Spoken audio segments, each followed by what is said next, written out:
Buenos días a todos y todas. Mi nombre es la licenciada Leslie Correa Yo soy el licenciado Alberto López Merlán y y esto esto es es Entre Entre Colegas. Colegas. En la mañana de hoy estamos, ¿verdad? De hecho, nos sentimos muy galardonados con la entrevista que vamos a llevar a cabo. Es una persona en la que en lo personal admiro mucho, le agradezco mucho por todo lo que ha aportado y aportó en mi vida profesional. Y, y quiero presentarle sin más dilación al profesor Carlos Ramos González. Encantado de estar aquí. Es un privilegio estar en Microjuris.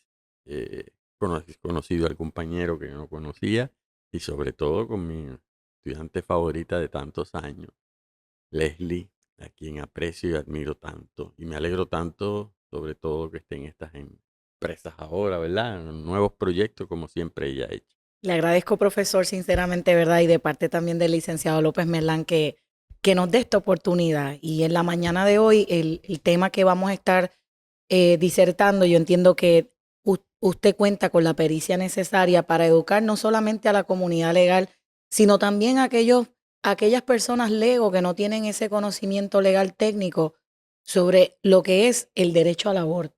Usted como constitucionalista y por los años que lleva dedicándole, ¿verdad?, a lo que es el área de derecho constitucional, entiendo que tiene las herramientas para poder ilustrarnos sobre un tema, ¿verdad?, que es cotidiano, es algo que la gente habla en el día a día, que muchas veces no saben hasta dónde se extiende ese derecho o simplemente qué es lo que dispone el ordenamiento jurídico actual sobre el derecho al aborto y las limitaciones que tiene y cómo el Estado puede intervenir con él mismo.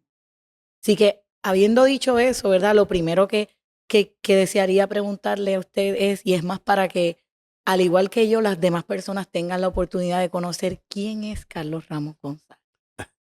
Bueno, yo soy un profesor de Derecho de ya 45 años.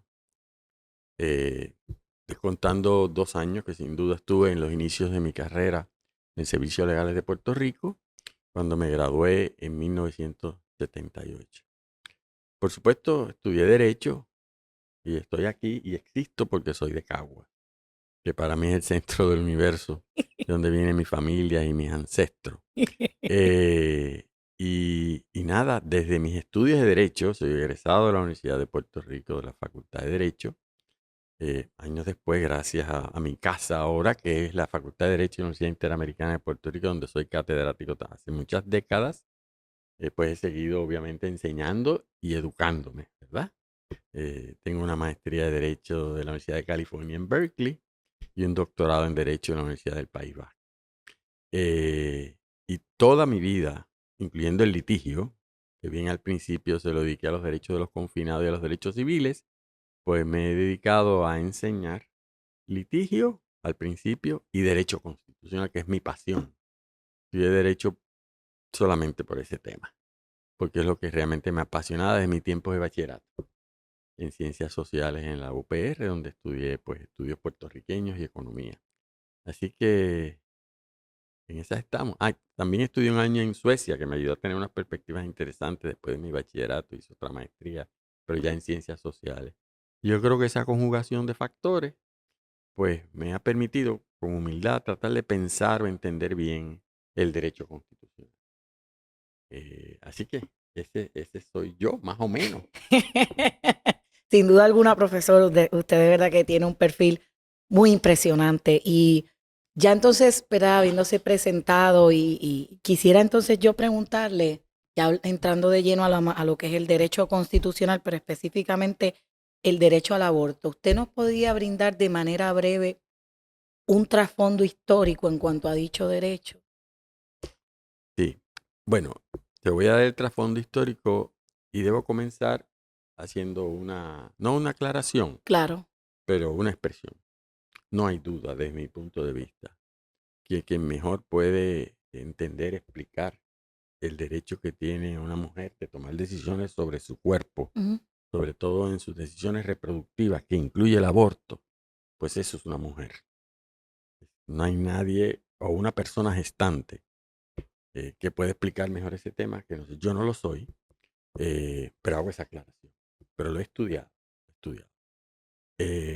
el tema de tomar decisiones sobre el cuerpo de la mujer en su salud reproductiva, pues es un asunto de décadas, de centurias, que ha preocupado mucho a la mujer y a la humanidad por muchos años, pero sin hacer mucha historia, porque el programa nada más se lo podríamos dedicar a eso.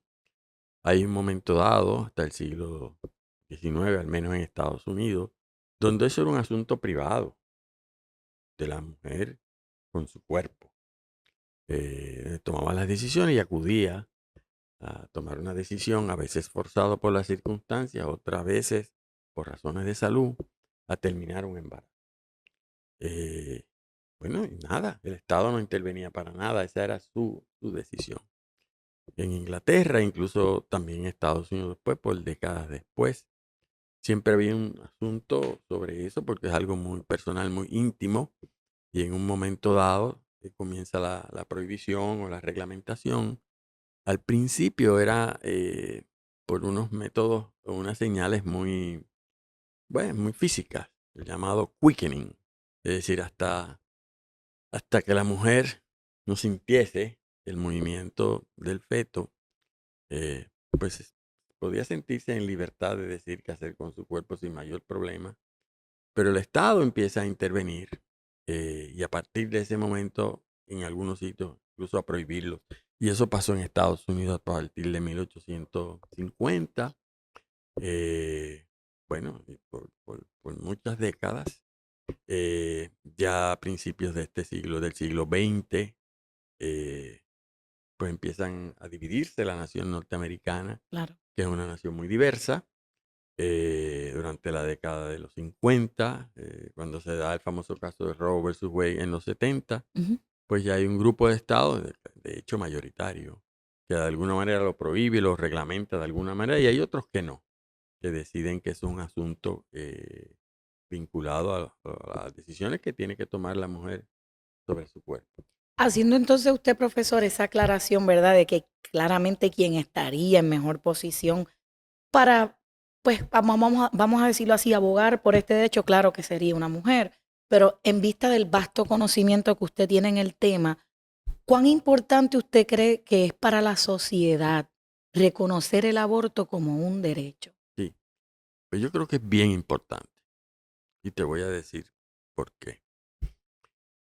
El tema de terminar un embarazo en la sociedad también ha estado muy vinculado a conceptos religiosos que cada cual tiene y que hay que respetar. Porque la dificultad del tema, por supuesto, está en que es una decisión muy, muy complicada y difícil para la persona o la mujer gestante terminar un embarazo a través de un aborto, eh, por muchas razones. Pero a la vez, nuestra sociedad, la puertorriqueña y la estadounidense, ¿Mm? y en muchas partes del mundo, por diferentes razones, hay diferentes religiones que se aproximan a este tema de diferentes formas. Y hay religiones que no necesariamente ven con malos ojos una decisión como esta. Pero en Estados Unidos y en Puerto Rico, particularmente desde el punto de vista del cristianismo, ¿Mm? en el caso de Puerto Rico, los católicos, pues ven desde el mismo inicio del embrión, no de los primeros meses o 3 meses, ya una vida, un alma, una especie de ser humano que próximamente se desprenderá del seno materno y tiene un alma y Dios está llamado a cuidarla. Y eso pues hay que respetar quien piense eso desde un punto de vista religioso. Yo puedo entender muy bien ese sentimiento porque fui educado en escuelas católicas toda ¿Mm? mi vida y todavía me considero católico.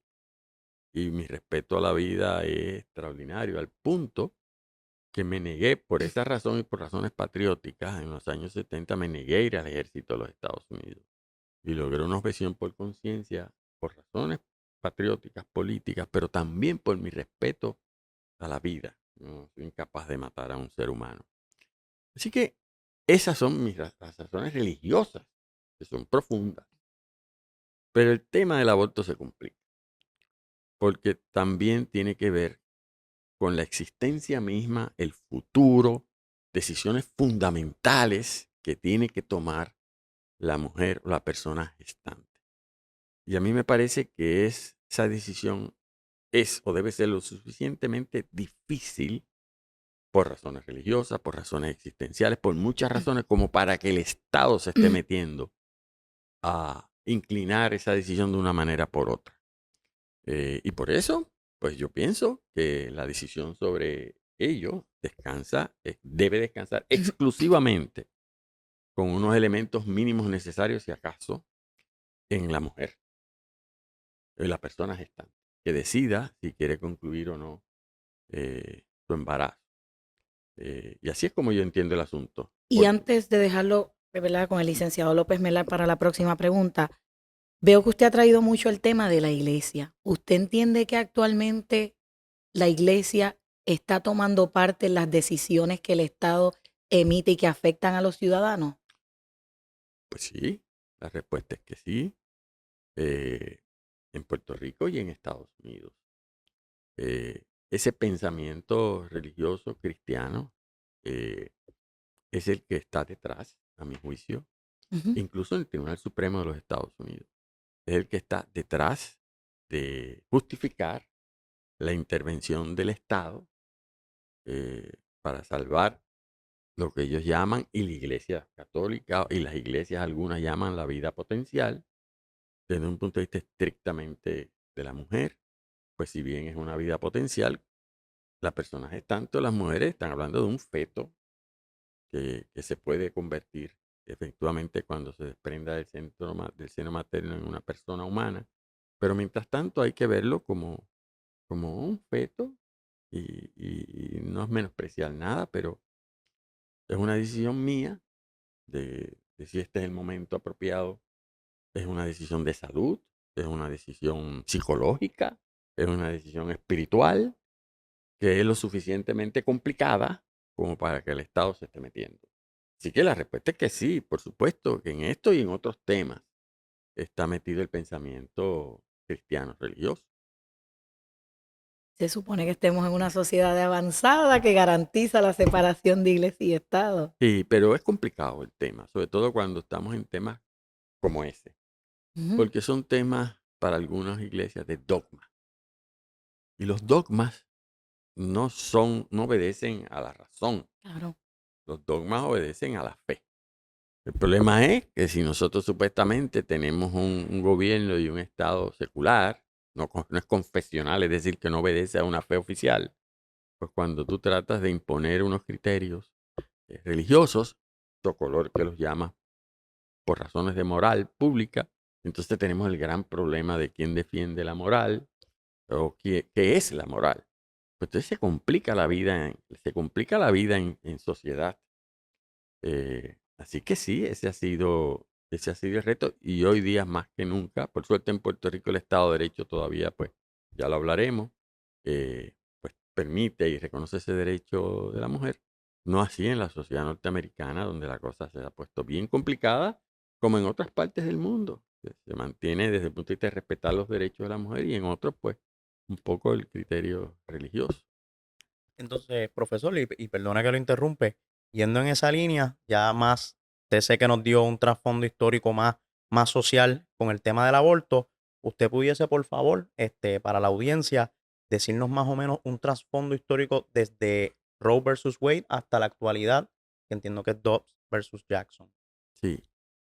Bueno, el caso de Roe versus Wade, de que de 1973, fue un caso 1973, fundamental para los derechos de la mujer o las personas gestantes, de tomar decisiones sobre qué hacer con su cuerpo y su salud reproductiva.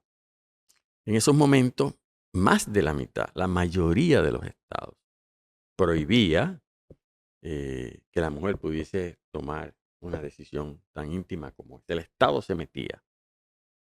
Una minoría de los estados, eh, pues, pensaba lo contrario.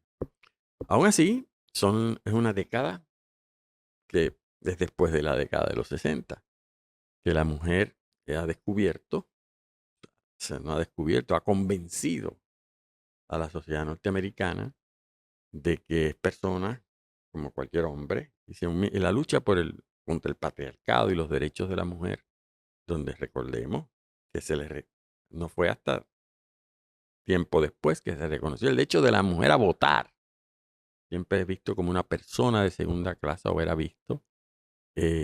Así que esta lucha de la mujer por lograr derechos y la equidad para romper con el patriarcado, pues llevó a reclamar, sobre todo en esos estados que lo prohibían, que eso es una decisión que le toca a cada mujer, a cada persona gestante, tenemos que decir hoy día. Y entonces empezó en las calles y en la lucha y en todos los frentes y aunque en ese momento era minoritario desde el punto de vista del número de los estados, pero un derecho fundamental que se quiere reclamar hasta que se lleva ese caso. Y ese caso se lleva con relación a una ley de un estado que en efecto pues prohibía el aborto prácticamente, incluso para salvar vidas, incluso cuando el embarazo era producto de una violación o un incesto. Una cosa terrible desde mi punto de vista. Y eventualmente llega al Tribunal Supremo de los Estados Unidos bajo un reclamo que también había dado mucho trabajo conseguirlo en el litigio porque no está en la Constitución. Bajo un reclamo del llamado derecho a intimidad, que se había logrado que el Tribunal Supremo lo reconociese, a pesar de que es un derecho que no está enumerado a través de una interpretación de lo que establece la Constitución, la enmienda 14. Y en ese caso, pues se planteó directamente si leyes como esa, que prohibían el aborto, violaban o incidían en el derecho de intimidad, que debería incluir una decisión sobre qué va a hacer la mujer con su cuerpo. Y el Tribunal Supremo de Estados Unidos, en una decisión dividida, en un tribunal que en el 73, dominado todavía fuertemente, porque lo hacía sido por décadas, o bueno, prevaleciendo o pujando por un pensamiento conservador de jueces nombrados por presidentes republicanos, que históricamente han sido conservadores, no ultraconservadores, conservadores. Hoy día hay que empezar a hacer las diferencias. Y un juez conservador, bueno, conservador porque fue nombrado por un republicano, aunque en el tribunal se fue convirtiendo cada vez en una persona más liberal, el juez Blackmun, pues toma una decisión sobre ese tema. Una decisión que ojalá tuviese más tiempo, no le voy a hacer, no voy a aburrirlo a ustedes ni a los que me escuchan. Para nada, profesor. Pero te voy a decir, Para pero te nada. voy a decir una cosa antes de explicarte lo que es Roe y lo que decidió. Una decisión de Blackmun que le dio mucho trabajo tomarla.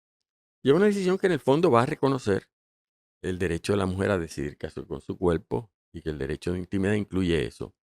Pero lo hace con unos criterios fundamentalmente médicos, no desde el punto de vista de la importancia que tiene eso en el empoderamiento de la mujer sobre decisiones sobre su cuerpo, sobre el rol que tiene que asumir y debe asumirse siempre en cualquier sociedad, pero sobre todo la norteamericana en ese tiempo, sino su enfoque es un poco médico, ya hablaremos un poco de eso.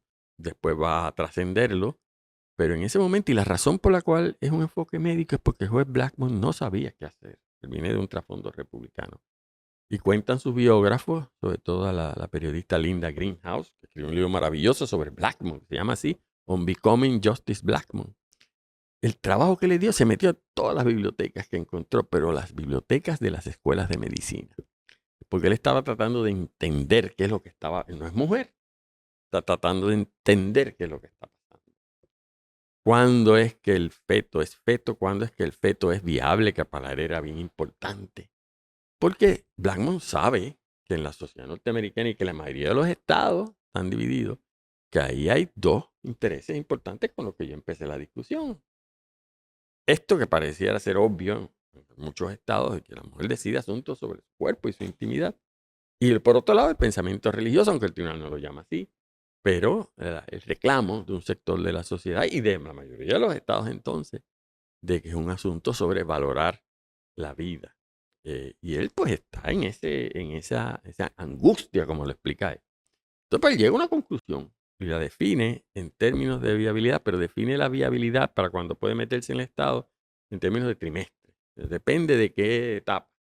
Si se da durante los primeros 3 meses, pues la mujer prevalece el derecho de la mujer a decidir qué hacer con su cuerpo, derecho de intimidad, y es muy poco, si algo, lo que puede hacer el Estado en esos términos. Y ya después de los 3 meses, pues el tribunal dice y convence a la mayoría de los jueces Ujú. de que entonces el interés por la vida, pues el Estado tiene algo que decir. Y entonces, pues establece ese tema. Para la mujer, en ese momento, aunque es una decisión antimayoritaria, porque la mayoría de los estados lo prohibían, y cuando el Tribunal Supremo toma una decisión, por ejemplo, de que el derecho de intimidad, vamos a decirle así, es federal y que incluye el derecho de la mujer de qué hacer con su cuerpo, esto lo tiene que hacer todos los estados de Estados Unidos, incluyendo los territorios, incluyendo aquellos que lo prohíben, porque ese ahora es el derecho nacional. Y el derecho nacional en 1973 fue esto. Eso, pues, desde el punto de vista de la mujer, fue extraordinario, porque le declaraba inconstitucional para todos los efectos muchísimos códigos penales de los estados que lo prohibían en todas las circunstancias, incluyendo algunas como las que acabo de mencionar, y daba una oportunidad, al menos durante esos primeros 3 meses, a que esa decisión fuese de la mujer, sin que el Estado estuviese interviniendo. Y eso era fundamentalmente la decisión de Blackmun, dividida en trimestre, de un tribunal de patriarcado, de hombres nada más. Pero eso empezó la guerra ideológica dentro del tribunal y fuera. Y bueno, incluso algunos presidentes republicanos se vuelve un issue político en Estados Unidos muy Claro. grande y empiezan a nombrar jueces y juezas que se asegurasen de que en algún día iban a tener una perspectiva distinta a esa, que se regresase a lo que había antes, que no hemos tenido tiempo de hablar de qué es lo que había antes de Roe vs. Wade, porque antes de Roe vs. Wade, cuando estaba prohibido en algunos estados, no es que no hubiera abortos, es que la mujer cuando tenía que tomar una decisión sobre eso, sobre todo si una mujer pobre, recurría al matadero, a la Claro. clandestinidad, y la cantidad de mujeres que morían por sepsia, por abortos mal hechos en el matadero. Entonces, dice que era hasta peor, porque no solo está el tema del feto, si es viable o no, pero es que se estaban muriendo las mujeres, muchas de ellas. Si usted era rica y tenía dinero, y está en un estado que lo prohibía, pues coge un ferrocarril y se iba a un estado donde se permitía. Es que era terrible la situación, sobre todo para la mujer pobre, que suelen ser en Estados Unidos mujeres hispanas, afrodescendientes o negras. Era muy terrible. De todas maneras, Roe vs. Wade sigue bajo ataque bajo un sector y entonces viene el tribunal sigue la composición conservadora, pero se nombra Eso por iba. primera vez una mujer. Y ahí cambió la cosa. Que lo ahondamos, si quieres sigo Claro, hablando. sigue hablando, Ahí cambia la exactamente. cosa. Ahí cambia la cosa un Exactamente. poquito por lo siguiente. Porque cuando se nombra a la jueza Sandra O'Connor, que es mujer, en un tribunal de patriarcas, que es republicana, que es conservadora, que viene de Arizona, que se supone que era la que iba a ayudar a revocar Roe vs. Wade para que no fuese otra vez el derecho nacional y que eso se dejase en manos de los estados, que significaría terrible, porque Roe vs. Wade no había sido meramente un tema como aparentemente Blackmun lo concibió médico, físico. Roe vs. Wade se convirtió y es un tema sobre el derecho, el empoderamiento de la mujer. Roe vs. Wade es un símbolo de las conquistas de la mujer Correcto. en una sociedad patriarcal. Eso es lo que es Roe vs. Wade. Y por lo tanto era mucho más que solamente la decisión tan difícil de qué hacer con un embarazo. Bueno, pero entonces está la jueza O'Connor, que se supone que es la que iba a revocar Roe vs. Wade. Y ella toma una decisión en ese momento dividida, después ya, antes del caso que lo va a revocar, pues ya tiene la mayoría del tribunal. Una decisión que se entendió complicada, incluso en algunos sectores se entendió como que sin revocar a Roe vs. Wade debilitaba las conquistas de Roe vs. Wade, pero no llega a revocar a Roe vs. Wade, todo lo contrario. Lo que hace esta decisión, que se conoce como Planned Parenthood por su primer nombre, escrita por la jueza O'Connor, que se supone que es la que iba a ayudar el voto para revocar Roe vs. Wade y verle lo equivalente, es que ella establece, sin revocar a Roe vs. Wade, las cuales reafirma sus premisas fundamentales, las reafirma. Y lo que establece es una nueva norma, que ya mismo la comentaremos, Pero lo fundamental es que cuando ella, antes de establecer la nueva norma, sin revocar Roe vs. Wade, las expresiones que hace sobre el concepto de libertad, que es de la enmienda 14, que es donde va a emanar el derecho de intimidad y el derecho de la mujer a hacer con su cuerpo, conforme Roe vs. Wade, es una glosa fundamental, porque ella habla que ese concepto de libertad y por ende del derecho de intimidad es una promesa. Es una promesa que no debe estarse por parámetros rígidos, buscarlos necesariamente en qué eran las prácticas que habían históricas, sino es una promesa de libertad. Y que incluye unas decisiones fundamentales de las personas, y en este caso de las mujeres, a qué hacer con su cuerpo y qué hacer con su futuro. Y entonces esa decisión reafirma eso. En contra de lo que pensaban sus compañeros republicanos, demás varones y conservadores. Agrio con relación a lo que piensan los jueces más liberales, porque modifica Roe vs. Wade. Lo modifica y dice, este esquema de trimestre lo vamos a descartar. Porque si buscamos en el fondo, lo que había en Roe vs. Wade fue una cuestión médica, y lo que más le preocupaba al juez Blackmun realmente y al tribunal era que la línea de dónde empieza el derecho de la mujer a decidir con su cuerpo y dónde empiezan los intereses del Estado para salvar una vida potencial, la del feto, pues hay que ver en términos de cuándo el feto es viable, cuándo se desprende del feto materno para ser entonces una persona humana. Y la viabilidad en tiempos modernos, decía ella, no se define en términos de 3 meses, 6 meses, 9 meses. La ciencia ha cambiado. Claro. Y hay muchas maneras de decidirlo. Entonces él toma la decisión, modifica. Mientras que Roe vs. Wade lo definía en términos de 3 meses, ella dice, no, es dependiendo de cuándo sea viable. Claro. Con la ciencia puede ser 1 mes, 2 meses. Pero entonces en esos 3 meses, contrario a lo que había dicho Roe vs. Wade, el Estado puede intervenir. Y entonces eso es lo que no le gustaba al sector liberal. Porque dice, puede intervenir, sí, pero nunca lo puede prohibir, absolutamente. Eso no le gustaba entonces al sector conservador que quería tumbar el derecho. Entonces establece un esquema nuevo.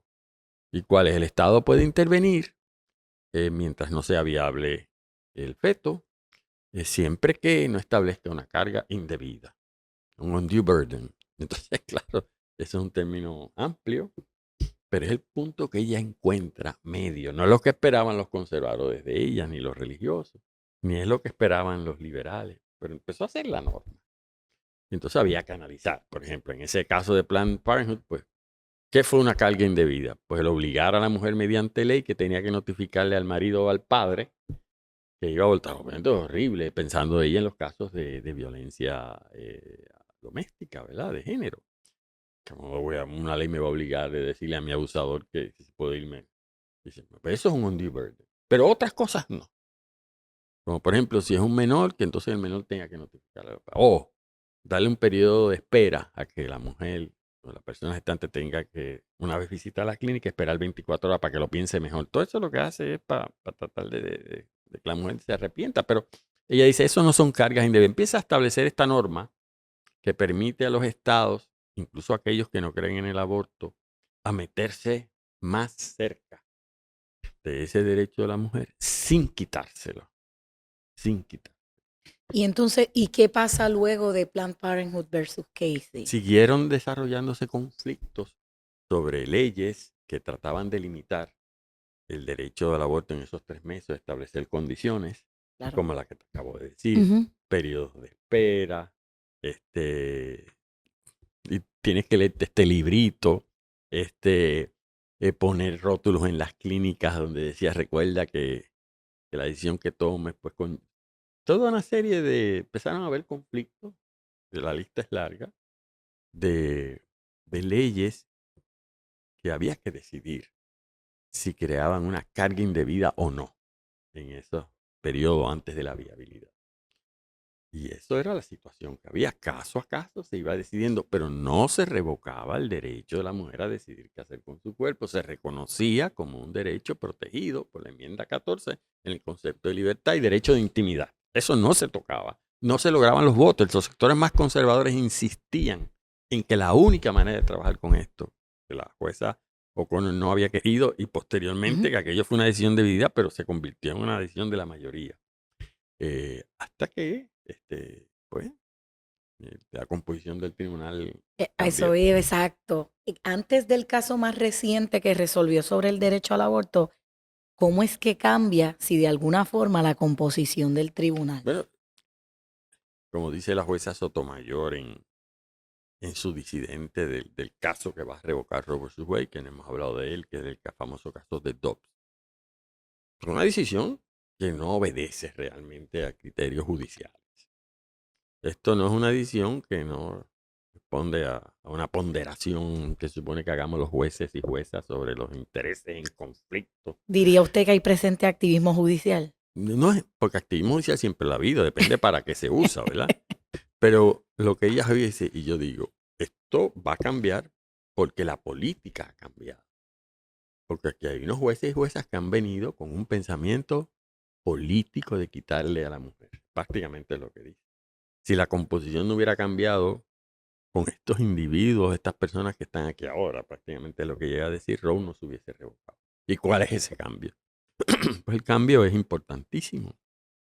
Porque el tribunal que siempre había estado, como dije, desde décadas, no solamente en tiempos recientes, dominado por jueces y juezas de presidentes de partidos republicanos, de jueces conservadores, que suelen ser conservadores, pero son conservadores que se habían dado cuenta, la jueza Blackmun, la jueza O'Connor, que nunca fue una jueza liberal, normalmente republicano, que esto era un asunto tan conflictivo que aunque siguiera generando controversias, aunque este tema de cuándo es una carga o no, era importante dejarlo así y que siguieran apareciendo como quien yo siempre digo, y se criticaba incluso la decisión de la jueza O'Connor.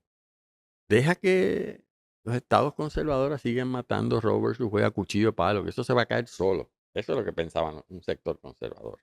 No lo revoquemos oficialmente, sino vamos a tratar de revocarlo de facto. Vamos a hacerle tan difícil tomar la decisión que con eso vamos a lograr lo que nosotros queremos, decían los republicanos, que es salvar la vida potencial, se declare que hay un ser humano, darle derechos a los seres humanos, entonces establecer totalmente el pensamiento religioso en las decisiones judiciales, en contra de una decisión, de una conquista que había logrado la mujer. Bueno, y cambió. ¿Y cuándo es que cambia radicalmente esos conservadores? Otra vez, el innombrable, ¿verdad? Cuando el presidente Trump, en su primer término, tiene la oportunidad de hacer nuevos nombramientos. Pudo hacer 3. Uno de ellos fabricado, que ocurre cuando muere la jueza Ginsburg, que en teoría le toca al presidente de entonces, que era Biden, hacer un nombramiento. Pero ellos se encargaron de retrasar y retrasar y retrasar el proceso para no tener que llenar esa vacante hasta que los republicanos volviesen a ganar. Y entonces, entre artimañas y porque en efecto hubo nombramientos que, ¿verdad?, que conforme el sistema constitucional le tocaban por sustituir al nuevo presidente, el nuevo presidente hace 3 nombramientos. Que son jueces y juezas de una mujer que es de Florida, católica, apostólica, romana, bien religiosa. El juez Kavanaugh, esa es la jueza Courtney Barrett, el juez Kavanaugh, también un juez muy conservador que ya había escrito varias cosas sobre el tema. Y el juez Gorsuch, que no era católico, pero era religioso, era presbiteriano, si no me equivoco. Kavanaugh creo que es católico también. De hecho, el Tribunal Supremo de Estados Unidos históricamente ha estado nominado por jueces católicos y juezas católicas. Por eso es que Roe vs. Wade fue una cosa extraordinaria que se diese. Pues esos jueces que vienen, eso sí, incluyendo la jueza de Florida, que es mujer, pero en ese tema es dogma, es más católica que jueza, y tienen entonces la mayoría, por fin, anhelada por ese sector. Y contrario a lo que pensaba el juez presidente Robert, conservador, pero no conservador como estos que había nombrado el presidente Trump, en vez de analizar la ley en cuestión, que era otra ley, en este caso, que fijaba el periodo de viabilidad. Decía, la viabilidad es a las 15 semanas, que eso es un poco a los Roe versus Wade. O sea, definía de antemano el legislador lo que era viabilidad. Y Hugo Roberts, que concurre con la decisión, no disiente, concurre y les da el voto que ellos necesitan, bueno, como que ellos tenían 6 votos, que hubiera dicho, vamos a analizar si 15 semanas, si definir de antemano la viabilidad es un due burden, no tenemos que revocar a Roe, sino como quien dice, vamos a seguirlo matando a cuchillo de palo para no generar mucha controversia en Estados Unidos. Esos jueces no. Para esos jueces era ideológicamente importante, políticamente importante, porque ese es el problema que tiene eh, eh, el conjunto de esos jueces que ahora dominan. Ahí hay 2 jueces que no los nombró Trump, que los habían nombrado presidentes republicanos, como es el juez Alito y el juez Thomas, que siempre habían estado en las disidentes de los casos de aborto, que en este tema se politizan y se les afloja la toga, desde mi punto de vista, que con mucha alegría o entusiasmo llevan años pensando en sus disidencias como, y qué decir cuando se revoque Roe versus Wade, que es lo que va a pasar. Porque ha cambiado la composición desde el punto de vista de que lo que antes quedaban como disidentes, conservadores, no conservadores entre comillas liberales, que siempre habían permitido que se permaneciese Planned Parenthood y Roe versus Wade. Estos 3 nuevos jueces trumpistas, vamos a llamarlo así, por de alguna manera nominados por Trump, unidos a los jueces conservadores que habían disidentes, pues ya tienen una mayoría sólida de 6 votos para entonces oficialmente tomar la decisión, a mi juicio errónea, de revocar Roe versus Wade.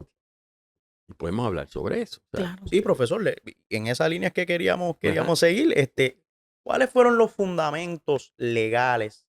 Sabemos ya los fundamentos tal vez morales Ujú. que tuvieron esos jueces para revocar Roe versus Wade, pero quisiéramos saber desde un punto legal, ¿cuáles fueron los argumentos legales para ellos decir, no, Roe versus Wade se resolvió mal, aquí no hay diferencia al stare decisis, esto se tiene que revocar?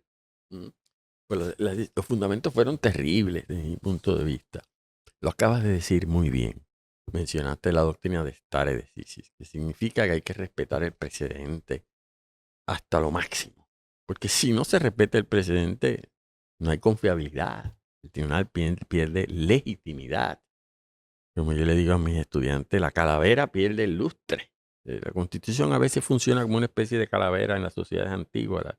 Buscamos respuestas de algo que nos dé y que después respetemos, aunque no obedezcamos una narración, nos hace sentir que alguien nos resuelve los conflictos. Pero si se politiza, matamos ¿cómo se llama? Al sacerdotisa, y perdemos norte. Bueno, yo creo que pues eso fue lo que un poco pasó aquí. ¿Cuáles fueron los fundamentos? Primero había que resolver el problema de precedente. No se revoca un precedente a no ser que se den ciertos criterios, que no los voy a discutir aquí, porque no quedamos el resto de la clase. Claro. Pero uno de esas razones para revocar un presidente, que a mí me parece más ofensivo, con el juez Blackmun.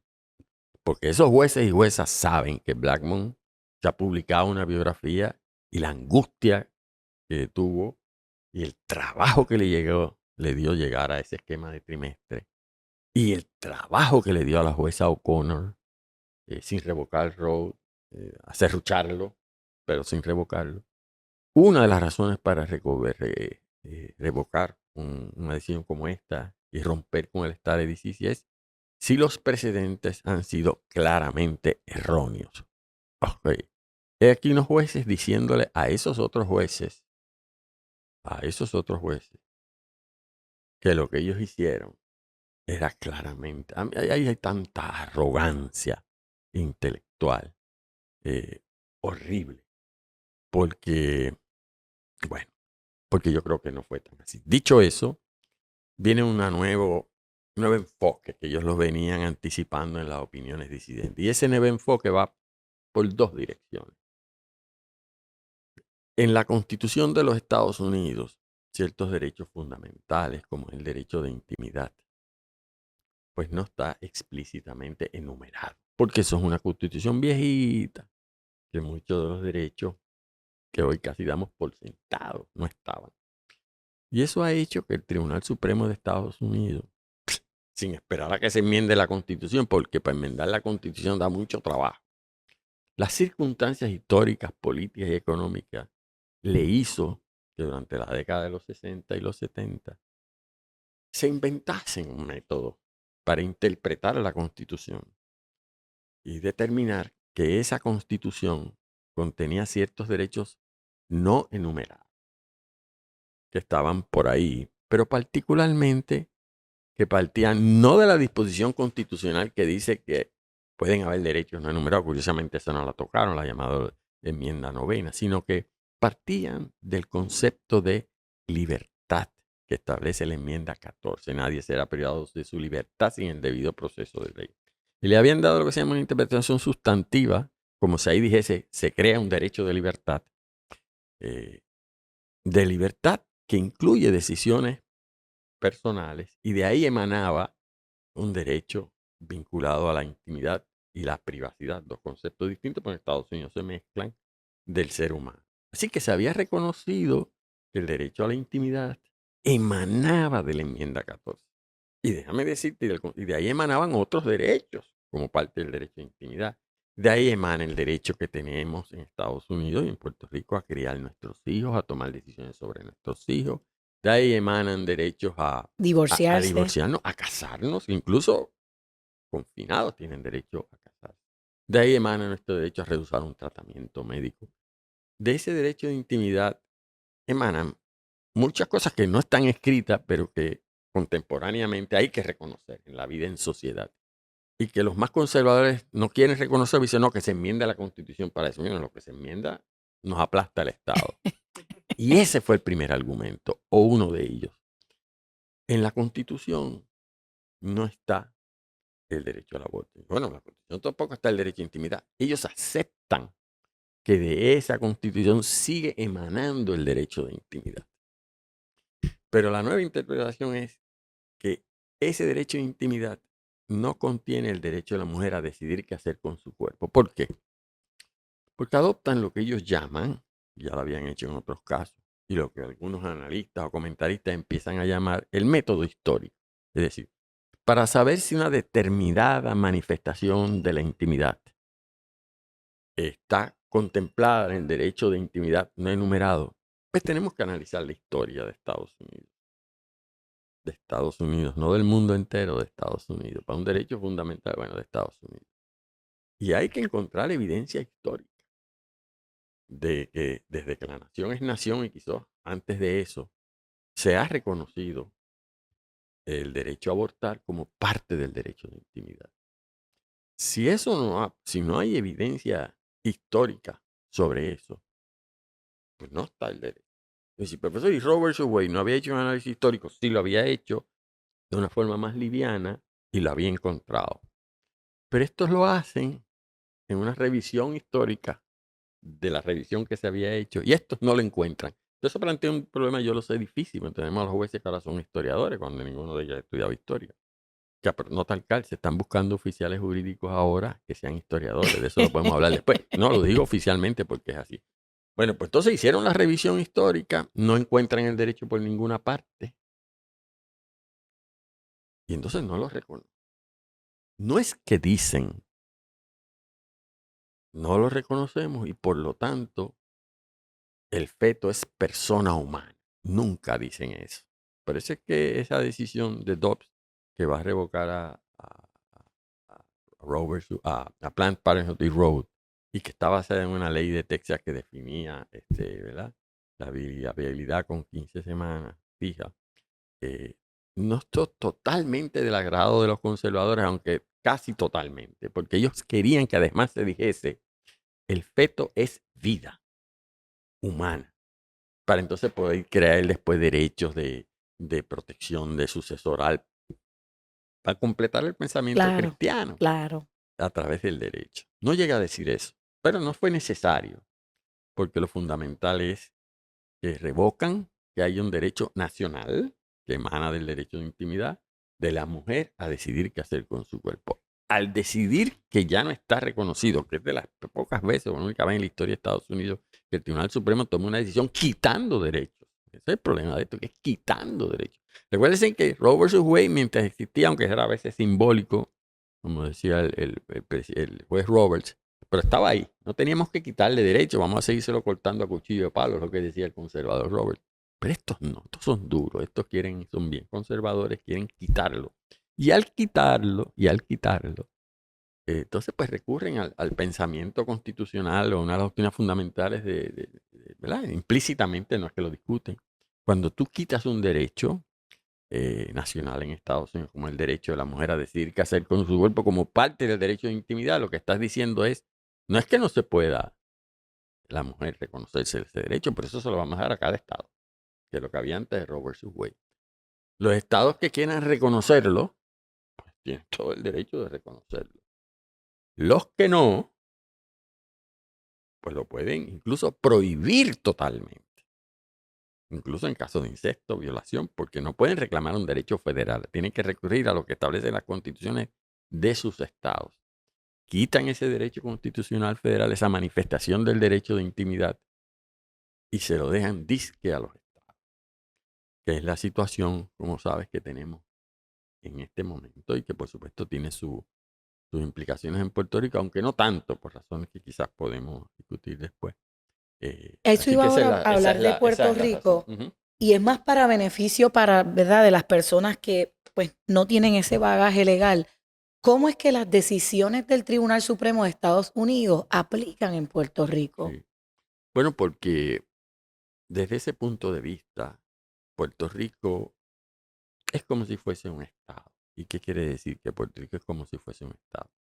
El Tribunal Supremo de Estados Unidos, desde los llamados casos insulares, caso de Balzac y otros, ha dicho que cuando el Tribunal Supremo de los Estados Unidos resuelva que un derecho contenido en la Carta de Derechos el ámbito de ese derecho, cuánto protege, o cuando reconozca un derecho que no esté enumerado y lo convierta en un derecho constitucional federal, pues eso aplica a todos los estados y a los territorios. Porque el caso de Balzac, famosos casos insulares de principios de siglo, dice que aunque la Constitución de Estados Unidos no se extiende en toda su fuerza a Puerto Rico, cuando se trata de derechos fundamentales, pues porque el tribunal lo diga y hoy día pues casi se acepta que mientras sea fundamental, pues se aplica no solo a todos los estados, sino también a los territorios como Puerto Rico. Y por eso, en eso es como si fuésemos un estado. Si el derecho de la mujer a decidir qué hacer con su cuerpo emana del derecho de intimidad, pues en Puerto Rico existe también ese derecho federal. Y si su constitución o sus leyes dijesen lo contrario, son inconstitucionales. Por suerte para nosotros, la nuestra contiene el derecho de intimidad, ha sido interpretado el Supremo nuestro, a través de la sección 8, articulado en nuestra Carta de Derechos, que entonces pues aplica el derecho federal constitucional que había antes de este caso. Pues Puerto Rico lo tiene que reconocer, aunque no hubiese querido. Por suerte, nosotros tenemos un derecho de intimidad más abarcador que con independencia de Roe vs. Wade. Podríamos haber dicho antes, o podríamos decir ahora, que en Puerto Rico sí se protege, porque hemos interpretado históricamente que ese derecho de intimidad nuestro es bien abarcador, incluso más allá de esas interpretaciones del Supremo de Estados Unidos. Así que aplica a Puerto Rico por dos razones, o aplicaba, ya no lo hay allá, pero aplicaba por dos razones. Uno, porque lo establecía el derecho constitucional federal nacional a la intimidad. Y dos, porque lo establecía nuestra propia constitución, que incluso en muchos sentidos era más amplia. Eso es lo que hay. Profesor, y perdónenme nuevamente que lo interrumpa. Entonces, ya que estamos mencionando el derecho local, creo que no nos podemos ir sin discutir el caso de Pueblo versus Duarte. Entiendo que eso es un caso que las personas que abogamos las personas que abogan por el derecho al aborto sostienen que en Puerto Rico sigue rigiendo ese derecho al aborto. Le pregunto cuáles son sus pensamientos sobre ese planteamiento. Bueno, lo sigue rigiendo porque el Código Penal nuestro, que en eso es idéntico hoy en ese tema al que había en el 74, en 1974, cuando se resuelve el famoso caso de Pueblo versus Duarte, del cual hablaremos un poquito más adelante, o un poquito. Sigue habiendo el código, a pesar de todas las revisiones que ha habido del código, 2012, incluso el del Código Penal de hoy vigente, ese artículo que prohíbe el aborto, porque el aborto está prohibido, de acuerdo con el Código Penal. Pero el Código Penal establece ahora, como establecía en el 74 y como resolvió Pueblo versus Duarte, se permite siempre que sea una decisión de salud física o mental en consulta con un médico. Y por lo tanto se puede abortar desde el primer momento en que la mujer sabe que está embarazada o la persona gestante hasta cuando quiera. En ese sentido, ha sido hasta más amplio Ujú. que lo que protegía Roe versus Wade. Y así se resolvió en Pueblo versus Duarte en 1980, cuando se acusó a este médico y su enfermera de practicar el aborto a una mujer, una niña de 16 años o una adolescente sin el consentimiento de los padres, que después tuvo muchísimas complicaciones. Pero bueno, fue un aborto terapéutico, es decir, fue en consulta con el médico, se la acusó, y ahí es que el tribunal interpreta nuestro código, que es el mismo que había entonces, y dice, bueno, está prohibido, pero es cuando no se hace en consulta con un médico. Y aquí fue con un médico. Primero está prohibido todavía al día de hoy, eso sí está prohibido, el aborto tiene que ser con un médico autorizado, esa es la medicina, eso sigue vigente como desde esos 70. Pero una vez un médico, usted mujer o persona gestante, toma decisión con su médico, el Estado no se puede meter. Y aquel señor, que el médico, pues tomó esa decisión. Fiscalía decía que fue una mala decisión, que este médico estaba autorizado, bla, bla, y que este era menor. Pero el Tribunal Supremo dice, mire, con independencia de eso, en los hechos de este caso, conforme el Código Penal, que es el mismo que está ahora, Ujú. el aborto está prohibido, excepto cuando es una decisión entre el médico y la mujer. Y aquí fue una decisión entre el médico, aunque sea menor, es una decisión de ellos. Entonces el tribunal discute también el caso de Roe versus Wade. Finalmente no decide el caso sobre bases realmente constitucionales, sino sobre bases estatutarias. Hay una opinión del juez Trias Monge importantísima con 2 jueces más que dicen, mira, yo creo que deberíamos que haber decidido esto no sobre las bases meramente estatutarias, sino conforme el derecho de intimidad en Puerto Rico, que es más abarcador que el de Estados Unidos. Por eso se piensa que aunque mañana podrían enmendarse el código, hay unos sectores que lo quieren enmendar en su día, el Tribunal Supremo, si fuese consistente con esa visión de Trías y la trayectoria de nuestro derecho de intimidad en Puerto Rico, debería entenderse que está protegido eh, por el derecho de intimidad, que actualmente expresamente reconoce la Constitución y la jurisprudencia de Puerto Y hablando, ¿verdad? Rico. A propósito de Pueblo Sí, versus Duarte, me claro. gustaría decir lo siguiente para fines tuyos y de los radioescuchas. Este asunto sobre todo del caso de Pueblo versus Duarte, está siendo estudiado con mucho detenimiento, con un proyecto fijo en la Universidad de Puerto Rico, en la Escuela de Derecho, por la profesora Maite Rivera Rodríguez y su grupo de trabajo. Están haciendo un trabajo extraordinario de qué fue lo que verdaderamente pasó en Pueblo versus Duarte. Y les recomiendo al que nos está viendo que estemos Claro. todos muy pendientes a ese trabajo que está haciendo la profesora Maite Rivera en la UPR. Iba más o menos por esa línea, profesor. ¿Cuán distinto usted cree que es el Tribunal Supremo de Estados Unidos versus el de Puerto Rico cuando están reconociendo un derecho fundamental? Porque usted nos comentó que en Estados Unidos ellos van al trasfondo histórico, algo que esté deeply rooted como tal, para reconocer el derecho. Pero cuando vamos a Puerto Rico, usted comentó que tomaron en cuenta bases estatutarias. Pues, ¿cuán distinto es el Tribunal de el Supremo de Estados Unidos versus el de Puerto Rico cuando están reconociendo un derecho fundamental? Bueno, vamos por parte a tu pregunta. Pueblo versus Duarte no es que no quiso reconocer el derecho de intimidad, es que decidieron, eso es un tribunal conservador, católico, y no quisieron enfrentar el tema como que pensaba Trías, que no era ni conservador ni católico, sino que se dieron cuenta que tenían que aceptar lo que dice nuestro código. Así que no es que desarrollaron un método distinto, Ok. es que no trata sobre el derecho de intimidad.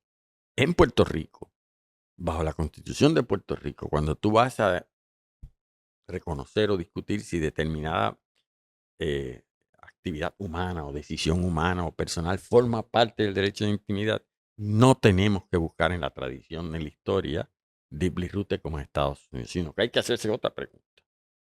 A mi juicio, la pregunta que hay que hacerse, aunque el Tribunal Supremo nuestro se ha inventado unas cosas ahí de expectativa, de intimidad, y unas cosas en las cuales yo no estoy de acuerdo, y he escrito de por qué no estoy de acuerdo. Porque a mi juicio la pregunta fundamental, que lo vemos en algunos casos del Tribunal Supremo nuestro, como el caso de Ratán, Specialty, en el caso de Figueroa Ferrer versus ELA, incluso en el caso de la lactancia, derecho a la lactancia, que se ha reconocido como parte del derecho de intimidad en Puerto Rico, al menos cuando no te quieren impedir que tú lactes a tu bebé, te quieren establecer cortapisas. Pues lo fundamental que hay que preguntarse no es si en la historia o en la tradición de Puerto Rico se ha reconocido el derecho de intimidad, sino cuál es el impacto que tiene esa intervención del Estado sobre ese ser humano hoy día. Eso es lo que hay que enfocarse. ¿Qué es lo que dice que está sufriendo esa persona? ¿De qué manera es que se afecta eso tu intimidad, tu psique, tu toma de decisión? Olvídate tú lo que diga la historia, olvídate tú lo que piense la sociedad, lo podemos considerar. Claro. Pero lo determinante no es si en la historia se ha reconocido o si la sociedad lo reconoce. Lo fundamental es cómo impacta esa intervención del Estado en las decisiones personales de autonomía personal de un ser humano. Ese es el enfoque puertorriqueño que yo creo que está en varios de sus casos. En otros el tribunal se nos ha perdido con el tema este de buscar expectativas de intimidad subjetivas y objetivas, que todo eso viene de la cláusula de registro y allanamiento. Pero a mí me parece que la médula, en su día el tribunal, yo espero que lo diga así, es no el método histórico como el Estado Unidos, de hecho nunca lo ha hecho así, y a mi juicio ni siquiera en el método de estar buscando esas expectativas de la sociedad mezcladas con las que uno tenga, sino cuál es el impacto sobre el ser humano. Y entonces litigar sobre, presenta pruebas, cómo te causó, qué es las implicaciones que tiene esto sobre ti, por qué tú los reclamas, y los sopesamos con los intereses que pueda tener el Estado, que tiene que ser bien agudo una vez yo reconozca que se ha violado la intimidad y superes la presunción de inconstitucionalidad, porque en Puerto Rico está claro que el método que se adopta, que ya te he explicado cuál es el que yo creo que debe existir o existe en algunos de los casos, es más abarcador porque nuestra Constitución, decía Trías Monge y ha dicho el tribunal, lo tiene expresamente, no tiene su trasfondo histórico del de Estados Unidos. El nuestro viene de una tradición hispana, latinoamericana, de una manera de concebirnos unos a otros, de una manera de relacionarnos que nada tiene que ver con la tradición histórica anglosajona. Y la valoración del derecho de intimidad, por lo tanto, tiene que ser distinta. A mi juicio, debe partirse de la premisa de que es factura más ancha, aunque tenemos actualmente un tribunal conservador que lo que ha dicho en algunas decisiones recientes, vinculadas por lo menos a los asuntos de registro y allanamiento, es que eso no es automático, porque habrá que ver caso a caso, y en algunos se dará factura más ancha y en otros se dará exactamente lo que ha dado el Supremo de Estados Unidos. Yo critico esa manera de hacerlo, pero en esa estamos para cuando en su día llegue un caso como este. Eso iba a preguntarle porque el licenciado va a entrar en otra rama, pero tomando en cuenta los dos nombramientos recientes que hubo en el Tribunal Supremo de Puerto Rico, si usted entendía entonces que el derecho al aborto puede estar en peligro, vamos a decirlo así, con la composición actual que tenemos en nuestro Tribunal Supremo. Yo no lo sé, ya veremos, porque yo no conozco a esos dos jueces, a la jueza mujer y a juez hombre. No los conozco personalmente desde el punto de vista de sus decisiones sobre este tema. Uno debe presumir, nombradas por la gobernadora actual, que ha dicho abiertamente que es conservadora, incluso seguidora del presidente Trump. Uno pensaría que en este tema van a ser jueces conservadores que se van a unir a unos jueces en el Tribunal Supremo de hoy día, que por otras decisiones han dado a entender que en algunos de estos temas son muy, muy conservadores. Podríamos analizarlos uno por uno. Merece un programa especial uno por uno, porque hay una tradición en Estados Unidos de discutir los jueces uno por uno sin problema, pero aquí olvídate, como vivimos en una jueyera, como uno empieza a hablar de un juez una cosa u otra, pues como es amigo de uno, o el hijo está cogiendo con uno, y debemos hacerlo. No nos va a dar tiempo hoy, pero debemos hacerlo. Yo creo que estos dos jueces son de esa línea, pero no lo vamos a saber. Son egresados de la Universidad Católica. Uno pensaría que son católicos, no necesariamente todos los jueces y jueces de la Católica. No sabemos. Yo no me entusiasma mucho lo que veo en el futuro en cuanto a eso, pues por la persona que los nombró, pero a su vez, yo no estoy seguro si la gobernadora actual en este tema sea maga, sea de Trump, a lo mejor en este tema resulta que es una mujer más liberal. Yo no lo sé, porque tampoco he hablado eso con la gobernadora. Estoy un poco preocupado, Claro. ¿verdad? Pero no te puedo dar una respuesta concreta. Yo estoy esperanzado que respeten el derecho constitucional puertorriqueño a la intimidad. Profesor, me gustó y era algo que yo no sabía, que usted menciona que la visión de algunos estados era y de algunos jueces del Supremo era matar este tema con cuchillo de palo. Pues yo pienso que en Puerto Rico estamos viendo una tendencia de eso. Ahora recientemente el Senado aprobó un proyecto, entiendo que es el PS 495, donde se pretende establecer un protocolo en el caso de menores, personas gestantes o mujeres de 15 años o menos que pretendan practicarse un aborto. Establece un protocolo en el cual se tiene que notificar a los padres y se tiene que notificar al departamento de la familia, pues por cuestiones de que obviamente los menores son vulnerables y puede haber ahí un issue de maltrato o violencia sexual. Pero adicionalmente incluye otro requerimiento que constitucionalmente a mí me preocupa, que es que requiere para que esa menor se pueda practicar el aborto el consentimiento informado y escrito de alguna persona que posea la patria potestad o custodia de esa menor. Le pregunto a ¿usted piensa que eso es constitucional o ahí hay tela para cortar? Bueno, ese proyecto, déjame comentarte lo siguiente. Se supone que todo proyecto de ley que vendrá en ley es para resolver un problema. Así que lo primero que tenemos que plantearnos es, ¿cuál es el problema que hay con los menores que deciden abortar en Puerto Rico? ¿Cuáles son las quejas que ha recibido el Departamento de Salud? ¿Está pasando algo? ¿Están las clínicas, que cada vez son menos, los médicos que realizan abortos en Puerto Rico, siendo negligentes cuando enfrentan a menores? Y como consecuencia ha habido problemas. Y la respuesta parece ser que no, porque médicos que practican y doctoras que practican aborto en Puerto Rico han dicho que en la práctica esto lo hacen si ven que es un menor, si ven que es una persona que ha sido víctima de una agresión o un incesto, pues ellos toman sus medidas para de alguna manera asegurarse que, que el menor esté ahí conforme su voluntad.